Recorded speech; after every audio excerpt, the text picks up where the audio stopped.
Hello welcome friends, मेरा नाम है अभिषेक शर्मा और मैं हूं आपका ऑनलाइन ट्यूटर। आज के टैली के लेसन नंबर 5 में मैं आपको इन्वेंट्री इन्फॉर्मेशन के बारे में बताऊंगा। इससे जो पिछली वीडियो थी मैंने उसमें अकाउंट इन्फॉर्मेशन में आपको लेजर बनाना बताया था।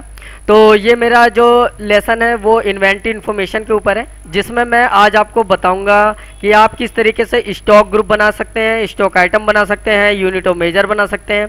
तो अगर इससे पहले की जो ऑप्शन है उनके बारे में आपको नहीं पता है तो आप मेरी प्रीवियस वीडियो को चेकआउट कर लीजिएगा। पहले की जो पिछली वीडियो है उन्हें आप देख लीजिएगा। बाकी मैं इनके जो लिंक है वो मैं अपने वीडियो के नीचे डाल दूंगा, तो आप उसे क्लिक करके जब देख लेंगे तो आपको पता चल जाएगा कि जो टैली के जो पहले के जो इससे पिछले ऑप्शन है उसमें मैंने कैसे उसका यूज किया है और उनका यूज क्या होता है वो आपको पता चल जाएगा। क्लियर? तो बढ़ते हैं आज के एपिसोड की तरफ। ये जो इन्वेंट्री इन्फॉर्मेशन है इसका मतलब होता है कि जो भी हम प्रोडक्ट बनाते हैं, जैसे मान लीजिए कोई कंपनी है वो कोई प्रोडक्ट बनाती है या हमारी खुद की कोई भी कंपनी है और हम कोई प्रोडक्ट बनाते हैं, मैन्युफैक्चर करते हैं या किसी भी प्रोडक्ट को बेचते हैं विदाउट मैन्युफैक्चरिंग, तो उस प्रोडक्ट की डिटेल की फीडिंग होती है यहाँ, मतलब प्रोडक्ट से रिलेटेड एंट्रियाँ होती हैं इन्वेंट्री इन्फॉर्मेशन पे। अब देखिए यहाँ पे आता है स्टॉक ग्रुप। स्टॉक ग्रुप में अगर मैं एंटर प्रेस कर लेता हूँ तो यहाँ पे देखिए डिस्प्ले और अल्टर दोनों इस समय इनएक्टिव है, सिर्फ क्रिएट एक्टिव है। इसका मतलब है अभी एक भी ग्रुप नहीं बनाया गया है, मतलब एक भी स्टॉक ग्रुप अभी तक नहीं बना है। लेकिन मैं जब क्रिएट पे जाता हूँ, मैंने मल्टीपल और सिंगल का यूज मैंने पिछले वीडियो में मैंने आपको बता दिया था, उम्मीद करता हूँ आपको पता होगा। अगर नहीं पता है तो आप पिछली वीडियो में एक बार देख लीजिएगा। और मैं अब सिंगल स्टॉक ग्रुप वाला क्रिएट के ऑप्शन पे मैंने क्लिक करा और जब मैं एंटर प्रेस करता हूं तो यहाँ पे स्टॉक ग्रुप क्रिएशन का एक ऑप्शन आ गया जिसमें मैं स्टॉक ग्रुप बनाऊंगा। अब स्टॉक ग्रुप होता क्या है? स्टॉक ग्रुप होता है कंपनी का नाम। जैसे सपोज मैं आपको आज एक एग्जांपल के तौर पे ही बता रहा हूँ, तो एग्जांपल के तौर पे मैंने यहाँ पे कंपनी का नाम लिखा बीपीएल, एंटर एंटर एंटर। और यहाँ पे देखिए यहाँ पे एक ऑप्शन आता है, यहाँ पे तो मैंने बीपीएल लिख दिया। यहाँ पे आता है प्राइमरी। प्राइमरी का मतलब है कि अगर मान लीजिए कोई आपकी ऐसी कंपनी है जो दूसरी कंपनी के ऊपर डिपेंड है तो आप प्राइमरी में डाल सकते हैं। वो मैं अभी आपको नेक्स्ट इसी वाले ऑप्शन में समझाऊंगा। यहाँ पे कह रहा है कि आपने जब मान लीजिए जब आपने कंपनी स्टार्ट किया है तब आप जॉब कर रहे हैं, तो जब कंपनी स्टार्ट होते समय जो सामान परचेज किया गया था वो क्या आप ऐड करना चाहते हैं? तो अगर ऐड करना चाहते हैं तो उसे यस कर दीजिए। अगर आप ऐसी तब जॉब कर रहे हैं या कंपनी पहले से ही चल रही है और आप बाद में आके जॉब कर रहे हैं तो आपको इसे यस नहीं करना है, इसे नो करना है। तो वो जो प्रोडक्ट है वो ऐड करने का ऑप्शन नहीं आएगा। क्लियर? तो इसे आप नो भी रख सकते हैं, यस भी रख सकते हैं। दो तरीके हैं। अगर आपको पहले पिछले प्रोडक्ट को ऐड करना है तो यस, अगर पिछला प्रोडक्ट कोई भी नहीं है तो नो ही रहने देंगे, तो कोई फर्क नहीं पड़ेगा। अच्छा, ये मैंने एक बीपीएल बना लिया। अब मैं टाटा लिखता हूँ, टाटा कंपनी। अब टाटा कंपनी मैंने प्राइमरी में ही डाला और यहाँ पे मैंने नो ही रहने दिया ये। अब मान लीजिए कोई कंपनी ऐसी है जो किसी दूसरी कंपनी के ऊपर डिपेंड होकर चल रही, जैसे मैंने कहा कि एसके प्राइवेट लिमिटेड। ये एक ऐसी कंपनी है जो खुद प्रोडक्ट नहीं बनाती लेकिन दूसरे का प्रोडक्ट खरीद करके आगे सप्लाई करती है, एक तरह से सप्लायर है। तो ये किस पे डिपेंड है? मान लीजिए बीपीएल कंपनी का प्रोडक्ट ये बेचती है, आगे सप्लाई करती है, तो बीपीएल अंडर में डाल सकते हैं। लेकिन अगर मान लीजिए कोई ऐसी कंपनी है जो खुद ही प्रोडक्ट मैन्युफैक्चर करती है तो उसका नाम आप यहाँ पे डायरेक्ट डालेंगे। जैसे मैंने यहाँ पे नेक्स्ट नाम डाल दिया, मान लीजिए सपोज दैट एचपी डाल दिया। अब एचपी डाल दिया तो यहाँ पे मैंने प्राइमरी कर दिया क्योंकि एचपी अपने आप में ही एक बड़ी कंपनी है। ऐसी मैंने यहाँ पे सपोर्टेड मैंने डाला सिया राम, ये भी मैंने प्राइमरी में डाल दिया। अब मैंने ये कंपनी के जो नाम की एंट्री किया है वो मैं एस्केप करके बैक करूंगा और डिस्प्ले में जब मैं चेकआउट करूंगा तो वो सारी की सारी कंपनी के नाम यहाँ पे आ जाएंगे। देखिए मैंने 4 कंपनी अभी तक बनाई है और 4 की 4 कंपनी यहाँ पे दिखाई दे रही है।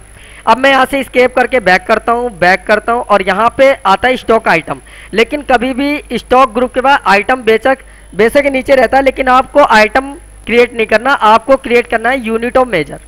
अब यूनिट ऑफ मेजर पे जब आप एंटर करेंगे तो यहाँ पे क्रिएट का ऑप्शन आएगा और फिर क्रिएट पे जब एंटर करेंगे तो यहाँ पे आ रहा है सिंपल। टाइप में सिंपल ही रहने दीजिए। बाकी कंपाउंड भी एक ऑप्शन आता है, इसमें ये इसका तौल है और ये मतलब कंपाउंड, ये सिंपल आपको किस तौल में रखना है, ये मीटर लीटर में नापना है, तो उस हिसाब से तो आप सिंपल ही कर दीजिए।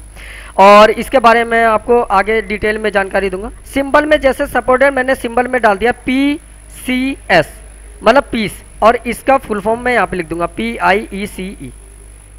क्लियर? ऐसे ही मैंने नेक्स्ट लिखा मैंने किलोग्राम, तो यहाँ पे मैंने डाल दिया किलोग्राम ऐसे। इसी तरह मैंने यहाँ पे लिखा LTR डॉट, और मैंने यहाँ पे फुल फॉर्म में लिख दिया लीटर। क्लियर? इसी तरह से मैंने डाला MTR मतलब मीटर।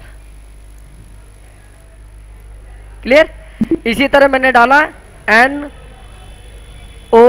आजकल NOS भी बहुत जगह लिखा हुआ चलता है, तो इसका मतलब है नंबर ऑफ स्टॉक्स या स्टॉक या स्टॉक्स जो भी है ये। तो इस तरीके से मैंने यूनिट्स बना लिया जो आप डिस्प्ले में जाके चेकआउट कर सकते हैं। आ गया?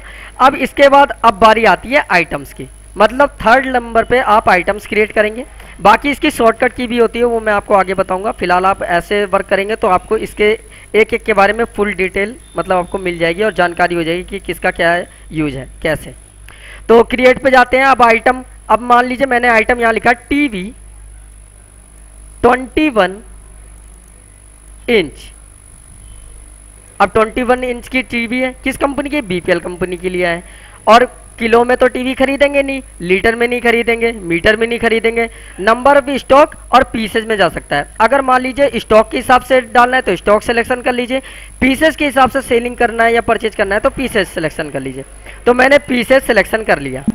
यहाँ पे भी आप ओपनिंग बैलेंस होता है, जब आपने कंपनी स्टार्ट किया तो आपने कितने पीस शुरू में परचेज किए और किस रेट से परचेज किए, कितने रुपए की आपको एक टीवी पड़ी, वो आप यहाँ लिख सकते हैं। तो टोटल प्राइस आ जाएगा ऐसे, देखिए इतना क्वांटिटी परचेज किया गया इतने रुपए के पीस से, तो इतना पीस आपका इतने रुपए का पड़ा ये। लेकिन अगर मान लीजिए आपको सीधा परचेज सेल करना है तो आप इसे हटा सकते हैं और एंटर करेंगे तो ये 0 हो जाएगा।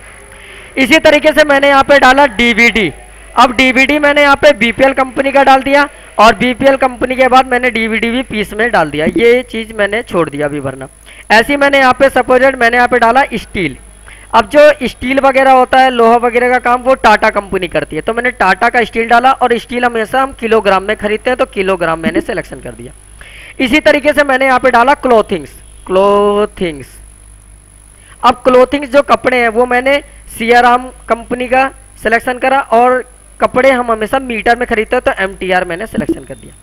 इसी तरीके से अगर मान लीजिए ऑयल डीजल पेट्रोल जो होता है तो ये HP कंपनी का हो गया और वो लीटर में जाएगा। ये मैंने एक एग्जांपल के तौर पे बताया, इसीलिए मैंने सारी चीज़ें मिक्स कर दी हैं। फिलहाल आप किसी कंपनी में जॉब करोगे तो इतनी चीज़ें मिक्स नहीं करनी होगी, लेकिन मैंने आपको एग्जांपल अच्छी तरह से आपके समझ में आया, इसीलिए मैंने सभी चीज़ को मिक्स में आपको समझाया है। ये देखिए clothing, DVD, oil, steel, TV. और आप किसी भी चीज़ पे जब आप एंटर प्रेस करेंगे तो उसके बारे में डिटेल आ जाएगी कि क्लोथिंग सियाराम का है और मीटर पे है। इसके DVD enter, DVD BPL company की है, पीस में है। तो इस हिसाब से आप क्या क्या आज बना सकते हैं। अब आप स्टॉक ग्रुप मतलब बना सकते हैं, आप यूनिट ऑफ मेजर बना सकते हैं, स्टॉक आइटम बना सकते हैं। स्टॉक ग्रुप किसी भी कंपनी के नाम को क्रिएट करने के लिए होता है, और स्टॉक आइटम कंपनी के जो प्रोडक्ट्स हैं वो डालने के लिए होता है। यूनिट ऑफ मेजर उसके यूनिट को मेजर करने के लिए डालते हैं कि लीटर में चाहिए, वो जो आइटम है वो लीटर में जाएगा या मीटर में जाएगा या पीस में जाएगा, किस हिसाब से आपको सेल या परचेज करना है वो आपको डालना है, उसकी यूनिट तय करनी है। तो उम्मीद करता हूँ आपको पसंद आया होगा जो मैंने आज आपको समझाया।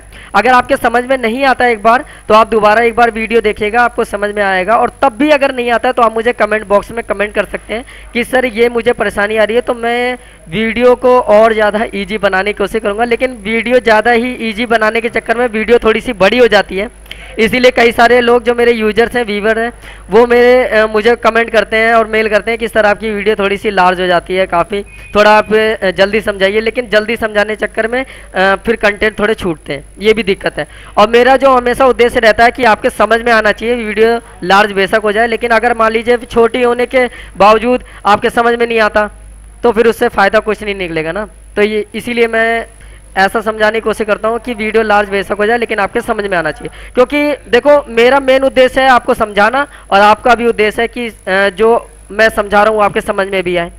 ओके, तो मिलते हैं आपसे न्यू वीडियो के साथ, तब तक के लिए bye bye, take care. Video को लाइक और शेयर करना ना भूलें, और पेज को अगर अभी तक आपने सब्सक्राइब नहीं किया तो प्लीज़ सब्सक्राइब कर लीजिएगा। ओके।